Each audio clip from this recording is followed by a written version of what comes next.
সুপ্রিয় দর্শক, আসসালামু আলাইকুম। সবাইকে স্বাগতম জানাচ্ছি আজকের গুরুত্বপূর্ণ সংবাদে। প্রথমেই জানিয়ে দিচ্ছি সংবাদ শিরোনাম।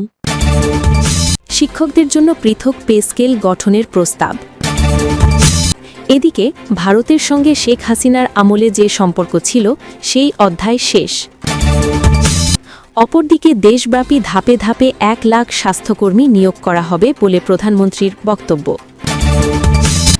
আরও থাকছে, বাংলাদেশের পররাষ্ট্রমন্ত্রীর সঙ্গে একই বিমানে মরিশাসে যাবেন জয়শঙ্কর। এবং সবশেষে থাকছে হাম ও উপসর্গ নিয়ে আরও ৭ জনের মৃত্যু। শুনছিলেন সংবাদ শিরোনাম, এখন বিস্তারিত। তার আগে ছোট্ট একটি আবেদন, সঠিক ও নির্ভরযোগ্য সংবাদ পেতে আমাদের চ্যানেলটি সাবস্ক্রাইব করুন। আপনাদের মতামত কমেন্টে জানান, আর ভিডিওটি ভালো লাগলে একটি লাইক দিতে ভুলবেন না। আপনাদের মতামতই আমাদের শক্তি। এখন চলুন বিস্তারিত দেখা যাক। শিক্ষকদের জন্য পৃথক পে স্কেল গঠনের প্রস্তাব। শিক্ষকদের জন্য অন্যান্য পেশা থেকে আলাদা একটি পে স্কেল নির্ধারণের পক্ষে মত দিয়েছেন শিক্ষা ও প্রাথমিক ও গণশিক্ষা মন্ত্রী আ.ন.ম এহসানুল হক মিলন। মেধাবী শিক্ষকদের পেশায় ধরে রাখতে তাদের আর্থিক অবস্থার উন্নয়ন জরুরি বলে মনে করেন তিনি।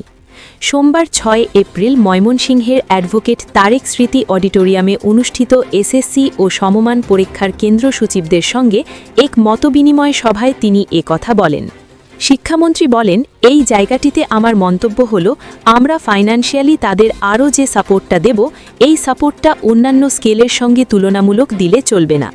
এই তুলনা দিলেই কেবল তুলনা চলতে থাকে, মামলা হতে থাকে, আন্দোলন হতে থাকে। তিনি আরও বলেন, আমি মনে করি শিক্ষকদের জন্য আলাদা একটা পে স্কেল গঠন করা উচিত। Whether high or low does not matter, it's completely different. এছাড়া শিক্ষকদের উৎসব ভাতা বাড়ানোর বিষয়েও জানান তিনি। শিক্ষামন্ত্রী উৎসব ভাতা বাড়ানোর ঘোষণা দিয়ে বলেন, প্রায় ১৭ বছর ধরে শিক্ষকদের উৎসব ভাতা বাড়ানো হয়নি।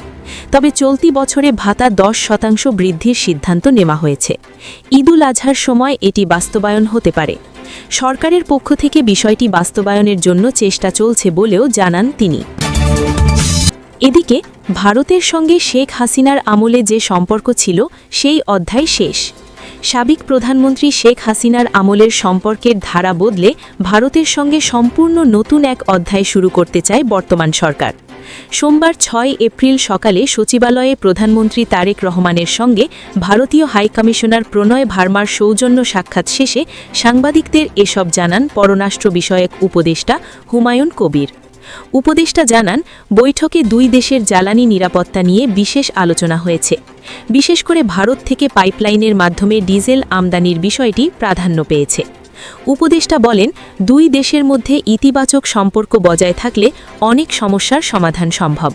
পাইপলাইনে জ্বালানি আমদানির প্রক্রিয়াটি এগিয়ে নিতে আমরা আশাবাদী। সাবেক আওয়ামী লীগ সরকারের প্রসঙ্গ টেনে পররাষ্ট্র উপদেষ্টা বলেন, শেখ হাসিনার আমলে যে ধরনের সম্পর্ক ছিল তা আর হবে না। সেই অধ্যায় এখন শেষ। আসন্ন ইন্ডিয়ান ওশান কনফারেন্সে যোগ দিতে মঙ্গলবার ৭ এপ্রিল ভারত সফরে যাচ্ছেন পররাষ্ট্রমন্ত্রী খলিল রহমান ও প্রধানমন্ত্রীর উপদেষ্টা। এই সফরে ভারতের পররাষ্ট্রমন্ত্রী ও নিরাপত্তা বিষয়ক মন্ত্রীর সঙ্গে গুরুত্বপূর্ণ বৈঠকের সম্ভাবনা রয়েছে। উপদেষ্টা জানান, সফরে দেশের স্বার্থ সংশ্লিষ্ট সব বিষয়, বিশেষ করে সীমান্ত হত্যা বন্ধ সহ অন্যান্য অমীমাংসিত ইস্যুগুলো নিয়ে আলোচনা হবে। অপরদিকে দেশব্যাপী ধাপে ধাপে ১ লাখ স্বাস্থ্যকর্মী নিয়োগ করা হবে বলে প্রধানমন্ত্রীর বক্তব্য। দেশব্যাপী ধাপে ধাপে ১ লাখ স্বাস্থ্যকর্মী বা হেলথ কেয়ারার নিয়োগ করা হবে বলে জানিয়েছেন প্রধানমন্ত্রী তারেক রহমান। তিনি বলেন, মানবিক স্বাস্থ্য ব্যবস্থা গড়ে তুলতে কাজ শুরু করেছে সরকার। সে লক্ষ্যে শহর ও গ্রামে মানসম্মত চিকিৎসা, মা ও শিশুর পূর্ণাঙ্গ স্বাস্থ্যসেবা সহ রোগ প্রতিরোধকমূলক কার্যক্রম সম্প্রসারণ করা হবে। সোমবার ৬ এপ্রিল বিশ্ব স্বাস্থ্য দিবস ২০২৬ উপলক্ষে ফেসবুকে দেওয়া বাণীতে তিনি এসব বলেন। প্রধানমন্ত্রী বলেন, আমাদের ভবিষ্যৎ প্রজন্মের জন্য স্বাস্থ্যকর এবং একটি নিরাপদ পৃথিবী গড়ে তোলার অঙ্গীকারকে সামনে রেখে মঙ্গলবার ৭ এপ্রিল বিশ্বের অন্যান্য দেশের মতো বাংলাদেশেও বিশ্ব স্বাস্থ্য দিবস ২০২৬ উদযাপিত হচ্ছে। এবছরের প্রতিপাদ্য, স্বাস্থ্যসেবায় বিজ্ঞান, সুরক্ষিত সকল প্রাণ। তিনি বলেন, মানুষ, পশু পাখি ও পরিবেশ এই ৩টি উপাদান পরস্পরের সঙ্গে নিবিড়ভাবে সম্পর্কিত। এদের নিরাপত্তা ও সুস্থতা পরস্পরের উপর নির্ভরশীল। এজন্য সব প্রাণের সুরক্ষা আজ সময়ের দাবি। এটাই ওয়ান হেলথ বা এক স্বাস্থ্য ধারণা, যা মানুষের সুস্থতা নিশ্চিত করার পাশাপাশি তার চারপাশের প্রাণীকুল ও পরিবেশের সুস্বাস্থ্য রক্ষায় সমান তাগিদ দেয়। এই লক্ষ্য বাস্তবায়নে চিকিৎসা বিজ্ঞান, কৃষি বিজ্ঞান, প্রাণী বিজ্ঞান ও পরিবেশ বিজ্ঞানকে সমন্বিত করে গবেষণা ও টেকসই তথ্যযুক্তির ব্যবহার নিশ্চিত করা একান্ত প্রয়োজন। তারিক রহমান বলেন, বিশ্বজুড়ে বিজ্ঞানের দ্রুত অগ্রগতি স্বাস্থ্যসেবায় অভূতপূর্ব সুযোগ ও সম্ভাবনা তৈরি করেছে। বিশেষ করে আমাদের দেশে প্রান্তিক অঞ্চল ও দরিদ্র বিপুল জনগোষ্ঠীর জন্য টেকসই, মানসম্মত ও বৈষম্যহীন স্বাস্থ্যসেবা নিশ্চিত করতে প্রযুক্তির ব্যবহারের কোনো বিকল্প নেই। দ্রুত ও নির্ভুল রোগ নির্ণয় এবং কার্যকর চিকিৎসা প্রদানে virtual reality VR, augmented reality AR, কৃত্রিম বুদ্ধিমত্তা AI বা মেশিন লার্নিং ML এর মতো প্রযুক্তির উদ্ভাবন, ব্যবহার ও প্রসারকে উৎসাহিত করতে হবে। তিনি বলেন, বাংলাদেশের বর্তমান গণতান্ত্রিক সরকার বিশ্বাস করে prevention is better than cure, অর্থাৎ প্রতিকারের চেয়ে প্রতিরোধ উত্তম। নির্বাচিত এই সরকার সবার জন্য স্বাস্থ্য নীতির ভিত্তিতে উন্নত কল্যাণকামী রাষ্ট্রে বিদ্যমান ব্যবস্থার আলোকে সবার জন্য সহজ ও সুলভ স্বাস্থ্যসেবা নিশ্চিত করতে অঙ্গীকারবদ্ধ। কারণ স্বাস্থ্যসেবা কোনো সুবিধা নয়, এটি মানুষের মৌলিক অধিকার। মানবিক স্বাস্থ্য ব্যবস্থা গড়ে তুলতে কাজ শুরু করেছে সরকার। সেই লক্ষ্যে শহর ও গ্রামে মানসম্মত চিকিৎসা, মা ও শিশুর পূর্ণাঙ্গ স্বাস্থ্যসেবা সহ রোগ প্রতিরোধকমূলক কার্যক্রম সম্প্রসারণ করা হবে। দেশব্যাপী ধাপে ধাপে 1 লাখ স্বাস্থ্যকর্মী বা হেলথ কেয়ারার নিয়োগ করা হবে, যার মধ্যে প্রায় 80% হবেন নারী। এছাড়া প্রতিটি নাগরিকের জন্য হেলথ কার্ড, দীর্ঘমেয়াদী ও জটিল রোগের দ্রুত ও মানসম্মত চিকিৎসা নিশ্চিত করতে পাবলিক প্রাইভেট পার্টনারশিপ ব্যবস্থা চালু করা, স্বাস্থ্য খাতে সেবার মান উন্নয়ন ও চিকিৎসা ব্যয় সহনীয় রাখতে প্রয়োজনীয় সংস্কার, স্বাস্থ্য বীমা চালু করা এবং ধীরে ধীরে বিস্তার, চিকিৎসা শিক্ষা ও গবেষণা জোরদার এবং সেবা গ্রহীতা ও সেবাদাতার জন্য ন্যায়সঙ্গত আইন প্রণয়নের পরিকল্পনা সরকারের রয়েছে। এসব লক্ষ্য অর্জনে স্বাস্থ্য খাতে পর্যায়ক্রমে GDPর 5% বরাদ্দ দেওয়া হবে।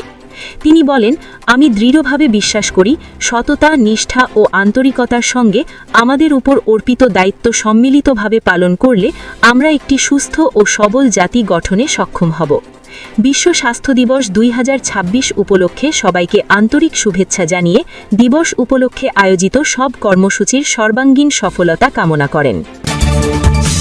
আরও থাকছে, বাংলাদেশের পররাষ্ট্রমন্ত্রীর সঙ্গে একই বিমানে মরিশাসে যাবেন জয়শঙ্কর। পররাষ্ট্রমন্ত্রী ডক্টর খলিল রহমান মঙ্গলবার দিল্লি সফরে যাচ্ছেন। ঢাকা এই সফরকে শুভেচ্ছা সফর বর্ণনা করলেও কর্মকর্তারা জানিয়েছেন এতে দ্বিপাক্ষিক গুরুত্বপূর্ণ বিষয়ে ফলপ্রসূ আলোচনা হবে। সফরকালে তিনি ভারতের পররাষ্ট্রমন্ত্রী ডক্টর এস জয়শঙ্করের সঙ্গে বৈঠক করবেন। পাশাপাশি জাতীয় নিরাপত্তা উপদেষ্টা অজিত ডোভাল এবং পেট্রোলিয়াম ও প্রাকৃতিক গ্যাস মন্ত্রী হরদীপ সিংয়ের সঙ্গেও তার আলাদা বৈঠকের কথা রয়েছে।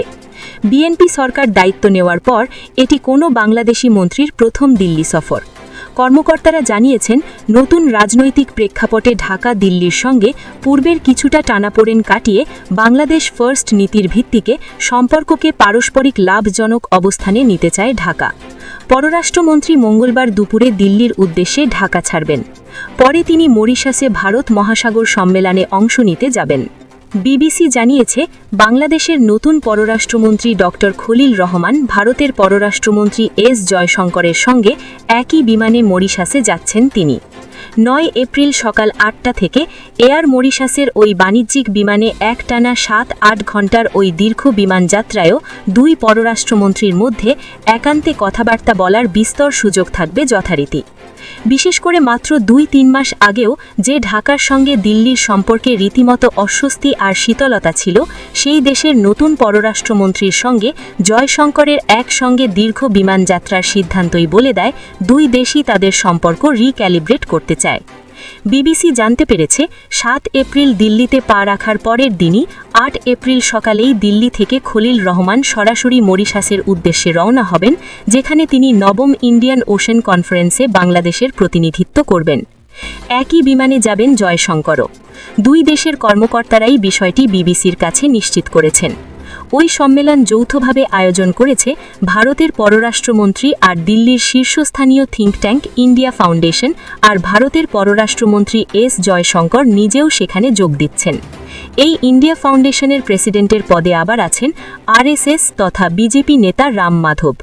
সুতরাং দিল্লির পরে মরিশাসেও আবার দুই দেশের পররাষ্ট্রমন্ত্রী ও কর্মকর্তাদের মধ্যে কথাবার্তা বলার সুযোগ থাকবে। অন্যভাবে বলতে গেলে দিল্লিতে মাত্র ৪৮ ঘণ্টারও কম সময় অবস্থান করলেও খলিল রহমানের ভারত সফর কার্যত ৪-৫ দিনের মেয়াদ পেতে চলেছে, যার কূটনৈতিক ও রাজনৈতিকভাবে বিশেষ গুরুত্বপূর্ণ। বাংলাদেশে তারেক রহমানের নেতৃত্বে বিএনপি সরকার দায়িত্ব নিয়েছে ঠিক মাস দেড়েক হল। এই সরকার ক্ষমতায় আসার প্রথম কোনো হাই প্রোফাইল দ্বিপাক্ষিক সফরে সেই দেশের পররাষ্ট্রমন্ত্রী ডক্টর খলিল রহমান আগামী ৭ এপ্রিল মঙ্গলবার দিল্লিতে আসছেন। দিল্লিতে পা রাখার পরের দিনই ৮ এপ্রিল তিনি একের পর এক বৈঠকে বসবেন ভারতের পররাষ্ট্রমন্ত্রী এস জয়শঙ্কর, জাতীয় নিরাপত্তা উপদেষ্টা অজিত ডোভাল এবং পেট্রোলিয়াম ও প্রাকৃতিক গ্যাস মন্ত্রী হরদীপ সিংয়ের সঙ্গে। খলিল রহমানের এই সফরটিকে ভারতও অত্যন্ত গুরুত্ব দিচ্ছে। তবে প্রধানমন্ত্রী মোদির সঙ্গে বাংলাদেশের পররাষ্ট্রমন্ত্রীর কোনো বৈঠক হবে কিনা তা পরিষ্কার নয়। বিবিসি জানিয়েছে, ভারতের বাণিজ্যমন্ত্রী পীযূষ গোয়েলের সঙ্গেও ডক্টর খলিল রহমানের আলাদা একটি বৈঠক আয়োজনের জন্য বাংলাদেশের